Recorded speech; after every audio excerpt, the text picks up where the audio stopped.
নমস্কার বন্ধুরা, সুতপা রান্নাঘরে সবাইকে স্বাগত। আজকে আমি তোমাদের সাথে শেয়ার করব নিরামিষ একটা পনিরের রেসিপি। এই রেসিপিটা তোমরা কিন্তু পুজোতে ঠাকুরকে ভোগ হিসাবেও নিবেদন করতে পারো। লুচি কিংবা খিচুড়ি অথবা পোলাওয়ের সাথে এই পনিরের রেসিপি অসাধারণ লাগবে। আর এটা বানানো খুবই সহজ। তার জন্য প্রথমেই লাগছে আমাদের এখানে পনিরটাকে আমি এইভাবে কিউব করে কেটে নিয়েছি।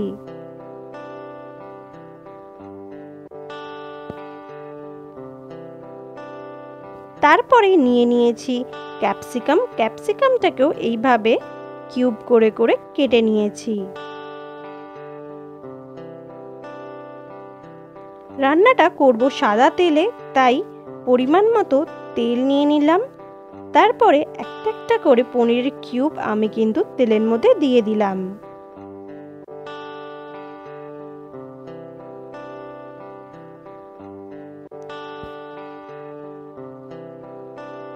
তারপরে দিয়ে দিলাম খুব সামান্য পরিমাণ নুন, দিয়ে ভেজে নেব।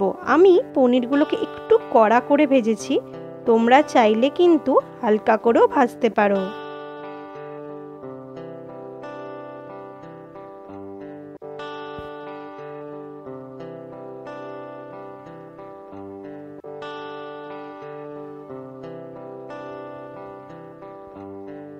পনিরগুলো লাল লাল হয়ে গেছে।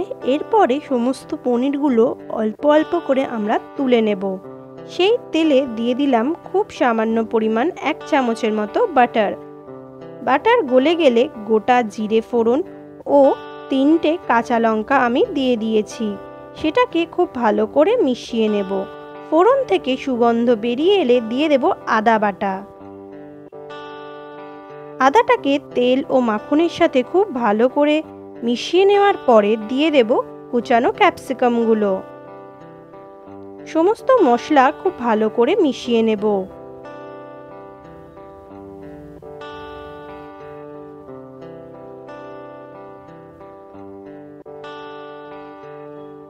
তারপরে দিয়ে দিলাম জিরে গুঁড়ো ও ধনে গুঁড়ো।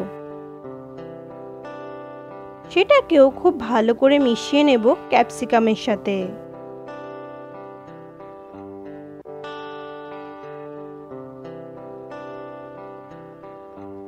দিয়ে দিলাম স্বাদ অনুযায়ী নুন আর সামান্য পরিমাণ চিনি। যেহেতু এটা একটা নিরামিষ রান্না, তাই চিনি দেওয়াটা আমার মনে হয় একটু স্বাদ বদল করবে। দিয়ে দিলাম দুধ। আমি এখানে 1 কাপের মতো দুধ ব্যবহার করেছি। খুব ভালো করে মিশিয়ে নিলাম। ঢাকা দিয়ে দিলাম। 2 থেকে 3 মিনিটের মতো খুব ভালো করে ফুটিয়ে নেব। দুধ ফুটতে শুরু করে দিয়েছে। এই সময় দিয়ে দেব ভেজে রাখা পনিরগুলো। খুব ভালো করে আবারও সমস্ত উপকরণ মিশিয়ে নেব। তারপরে ঢাকা দিয়ে আরও 2 থেকে 3 মিনিট হতে দেব। ঢাকা খুলে নিয়েছি। গ্রেভিটা অনেকটা ঘন হয়ে এসছে। এরপরে 2 থেকে 5 মিনিটের মতো ঢাকা দিয়ে স্ট্যান্ডিং টাইমে রেখে দেব। তাহলেই তৈরি হয়ে যাবে এই নিরামিষ পনিরের রেসিপি, যার নাম ক্যাপসিকাম পনির। এটা খেতে কিন্তু অসাধারণ হয়। আশা করি এই সরস্বতী পুজোতে আপনারা ঠাকুরকে এই রান্নাটা করে ভোগ নিবেদন করবেন। আবারও দেখা হবে নতুন কোনো ভিডিওতে, নতুন কোনো রেসিপির সাথে। ততক্ষণের জন্য ভালো থাকবেন, সুস্থ থাকবেন। ধন্যবাদ। সুতপার রান্নাঘরে